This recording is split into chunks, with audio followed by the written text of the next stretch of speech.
పుంగనూరు నియోజకవర్గంలో పెద్దిరెడ్డి రామచంద్రారెడ్డి అరాచకాలకు అతి త్వరలో అడ్డుకట్ట వేసి వారి దుర్మార్గాలకు ముగింపు పడే రోజులు దగ్గరలో ఉన్నాయని టీడీపీ రాజంపేట పార్లమెంట్ అధ్యక్షుడు చెమ్మర్తి జగన్మోహన్ రాజు తెలిపారు. అన్నమయ్య జిల్లా పుంగనూరు నియోజకవర్గంలో ఇటీవల హత్యకు గురైన తెలుగుదేశం పార్టీ నాయకుడు రామకృష్ణ కుటుంబాన్ని పరామర్శించి రామకృష్ణ సమాధికి నివాళులర్పించారు.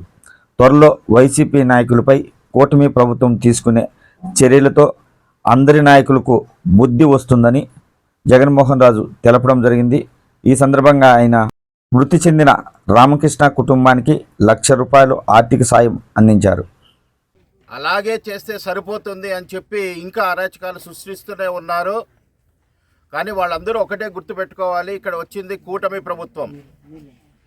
ఈ ప్రభుత్వంలో ఇంకా పెద్దిరెడ్డి లాంటి అరాచకవాదులకి, హత్యా రాజకీయాలు ప్రోత్సహించేటటువంటి వాళ్ళకి ఇంకా శిక్ష పడలేదే, మాకేమీ కాదు అన్నటువంటి భ్రమలో ఈ వైసీపీ నాయకులందరూ ఉన్నారు. ఒకటే చెప్తున్నాం, మా నాయకుడు చంద్రబాబు నాయుడు గారు చట్టబద్ధమైనటువంటి పాలన జరగాలి, చట్టం ప్రకారమే వాళ్ళని శిక్షించాలి అన్నటువంటి ఒక నిర్ణయానికి కట్టుబడి ఉన్నారు. కాబట్టి వాళ్ళు చేసిన అరాచకాలకి శిక్ష కొద్దిగా ఆలస్యం కావచ్చు, శిక్ష పడేది ఖచ్చితము. పుంగనూరులో గతంలో మనం కొన్ని ఇన్సిడెంట్లను పరిశీలిస్తే కనుక మద్యం పైన ప్రశ్నించినారని వైసీపీ ప్రభుత్వంలో ఒక దళిత యువకుడిని హింసించడం జరిగింది. అలాగే వీళ్ళు రాజకీయం కోసం, ఆర్థిక లాభాల కోసం ఎంతకైనా తెగిస్తారు అన్నటువంటి దానికి పలు ఉదాహరణలు ఈ పుంగనూరు నియోజకవర్గంలో మనకు కనిపిస్తాయి. పాడి రైతులను అదేవిధంగా నాశనం చేశారు, మామిడి రైతులను అదేవిధంగా నాశనం చేశారు.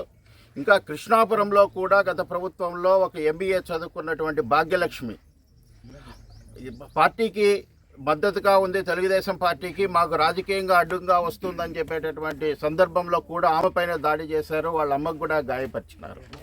ఇటువంటి అరాచక సంస్కృతిని మీకు అలవాట్లు మీ రక్తంలోకి ఎక్కింది, ఇంకా మీ అలవాట్లు మార్చుకోలేదు. ఆ అలవాట్లను మార్చేదానికి ఈ కూటమి ప్రభుత్వం కంకణం కట్టుకోనుంది.